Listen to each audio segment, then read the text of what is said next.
এ শব্দটি একদম সহ্য হয় না মোহের। এ শব্দটি মানেই আতঙ্ক। স্কুলে পড়াকালীন পরীক্ষার সময় এ বিকট শব্দে ঘুম ভাঙত তার। সকালের সেই প্রেমময় ঘুমের 12টা বাজিয়ে দিত এই বিকট আওয়াজটি। আজ আবার মোহের সতীনের রূপ ধারণ করেছে এই বিকট আওয়াজ। কতই না শান্তি খুঁজে পাচ্ছিল সে হৃদয়ের স্পন্দন শুনে, কিন্তু এই বিকট আওয়াজটি তা সহ্য হলো না। সতীনের মতো মোহের শান্তিটা কেড়ে নিল এটি। তাই তো এই আওয়াজটাকে ঘৃণা করে মোহ। চট জলদি উঠে অ্যালার্ম বন্ধ করে ধীরে ধীরে ডাকতে শুরু করে মোহ রিদানকে। আজ ইচ্ছেই করছে না ডাকতে, উঠলেই তো চলে যাওয়ার প্রস্তুতি ব্যস্ত হয়ে পড়বে। তবুও ডাকতে হবে। ডাকার এক পর্যায়ে রিদানের ঘুম ভাঙে। তবে সে চোখ না খুলেই মোহকে নিচে শুইয়ে মোহের ওপর উঠে মোহের গলায় মুখ গুজে শুয়ে পড়ে। মোহ তো রিদানের কাজে চরম অবাক। রিদানের গরম নিঃশ্বাস গলায় অনুভব হওয়ায় মোহের মাঝে এক শিহরণ কাজ করা শুরু করে। সে কাঁপা কাঁপা গলায় রিদানকে বলে, উঠুন, দেরি হয়ে যাচ্ছে। তুমি এত জলদি ঘুম থেকে উঠো কেন, মোহ? জানো তোমার ঘুমন্ত মুখটা দেখার কতটা লোভ আমার। রিদান বেশ অভিমানী স্বরেই কথাটি বলে। রিদানের কথায় আলতো হাসে মোহ। রিদান মোহের গলায় ছোট্ট চুমু ও সেই সাথে একটি কামড় দিয়েই উঠতে পারে। এদিকে মোহ ব্যথায় আহ শব্দ করে অবাক হয়ে তাকায় রিদানের দিকে। রিদান বাঁকা হেসে বলে, এটা ঘুম থেকে জলদি ওঠার শাস্তি। কথাটি বলে আর অপেক্ষা না করে পা বাড়ায় ওয়াশরুমের দিকে। এদিকে মোহ গলায় হাত ডলতে ডলতে বলে, এর পাল্টা জবাব নিশ্চয়ই পাবেন, মিস্টার হাজব্যান্ড। অতঃপর মোহ এগিয়ে যায় রান্নাঘরের উদ্দেশ্যে। কফির জন্য দুধ চুলোয় বসিয়ে আবার রুমে ফিরে আসে। ততক্ষণে রিদান ফ্রেশ হয়ে বেরিয়েছে, শাওয়ার নেয়নি। মোহ ওয়াশরুম খালি পেয়ে ফ্রেশ হতে চলে যায়। ফ্রেশ হয়ে বেরিয়ে দেখে রিদান বারান্দায় দাঁড়িয়ে আছে। মোহ চটজলদি চলে যায় কফি বানাতে। কফি নিয়ে রুমে এসে দেখে রিদান গোসল করতে ওয়াশরুমে ঢুকেছে। মোহ কফিটি ঢেকে রাখে রিদানের জন্য। ড্রেস সিলেক্ট করে বের করে বিছানার উপর রাখে, বারান্দায় গিয়ে দাঁড়ায়। বেশ কিছু সময় পর রিদান ডেকে ওঠে তাকে।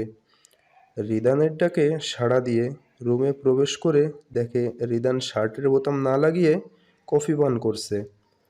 মোহ বেশ বুঝতে পারছে বোতামগুলো তার জন্যই খুলে রাখা হয়েছে। তাই সে এগিয়ে গিয়ে বোতামগুলো লাগিয়ে দিতে আরম্ভ করে। এদিকে রিদান কফি পানের মাঝেই মোহকে দেখে চলছে। মেয়েটির মন ভালো নেই তা বেশ বুঝতে পারছে সে। তারও ভালো লাগছে না যেতে, কিন্তু কাজে তো আর অবহেলা কাম্য নয়। বোতামগুলো লাগানো শেষে মোহ তাকায় রিদানের দিকে। রিদানও তাকিয়ে আছে তার দিকে। মোহ সরে যেতে চাইলে রিদান তার কোমর জড়িয়ে ধরে কপালে চুমু দিয়ে বলে ওঠে, খেয়াল রেখো, পৌঁছে জানাবো। আর হয়তো কাজের চাপে বেশ একটা কল দিতে পারবো না। মন খারাপ করবে না।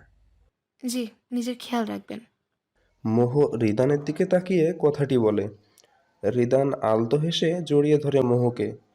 বেশ কিছু সময় এভাবে পার করার পর মোহ রিদান খাবার টেবিলে উপস্থিত হয়। সবাই একই সাথে সকালের নাস্তা সারে। অতঃপর রিদান ও রিয়াদ সাহেব বিদায় নিয়ে রওনা হলো নিজ নিজ গন্তব্যের উদ্দেশ্যে। পড়ন্ত বিকেল, কিছু সময়ের মাঝে সন্ধ্যা নামবে। মোহ ছাদের কিনারায় দাঁড়িয়ে আছে। ফোনটি এতদিন অবহেলিত কোনো এক জায়গায় পড়ে থাকতো। তবে রিদান রওনা হওয়ার পর থেকেই যেন ফোনটি বেশ মূল্যবান বস্তুতে রূপান্তরিত হয়েছে। মোহ ফোনটি এক মুহূর্তের জন্যও নিজের থেকে আলাদা করছে না। সেই সকাল থেকে এই পর্যন্ত একটু পরপরই ফোনে দৃষ্টি নিক্ষেপ করছে মোহ, কিন্তু রিদানের একটিও কল মেসেজ আসেনি। ছেলেটি ঠিকভাবে পৌঁছেছে কিনা তা নিয়ে বেশ চিন্তা হচ্ছে মোহর। বাতাসে একটি দীর্ঘশ্বাস ফেলে সন্ধে নামার আগ মুহূর্তে পরিবেশটা উপভোগ করতে আরম্ভ করে মোহ। বেশ কিছু সময় পর হঠাৎ ফোনের রিংটোন বেজে ওঠে। মোহ ভাবে হয়তো রিদান কল করেছে। উৎসাহ নিয়ে বেশ তড়িঘড়ি করে ফোনটির দিকে তাকাতেই মোহের মনটি কালো মেঘে ছেয়ে যায়।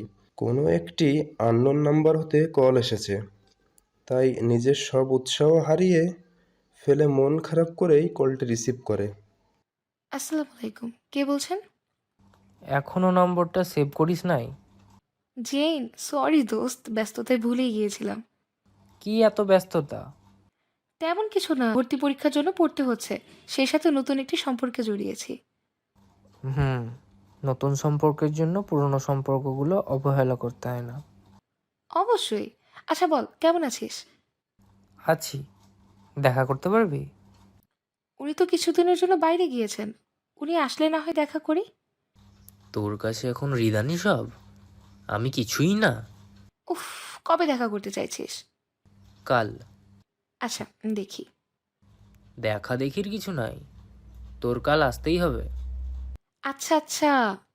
ফোনটি রেখে মোহ ছাদ থেকে নেমে নিজের রুমের দিকে অগ্রসর হয়। মাগরিবের আজানের পর নামাজ পড়ে মোহ পড়তে বসে যায়। রিদান না থাকায় তার একটি দিনই যেন 100 দিনের সমান মনে হচ্ছে। গতকাল এ সময়টি রিদানের সাথেই ছিল।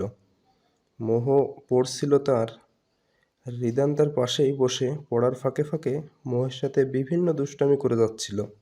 প্রতিদিন মোহ যখন সন্ধ্যায় পড়তে বসতো তখন মোহ কিছু না বুঝলে রিদান তা বুঝিয়ে দিত, আবার পড়াও ধরতো।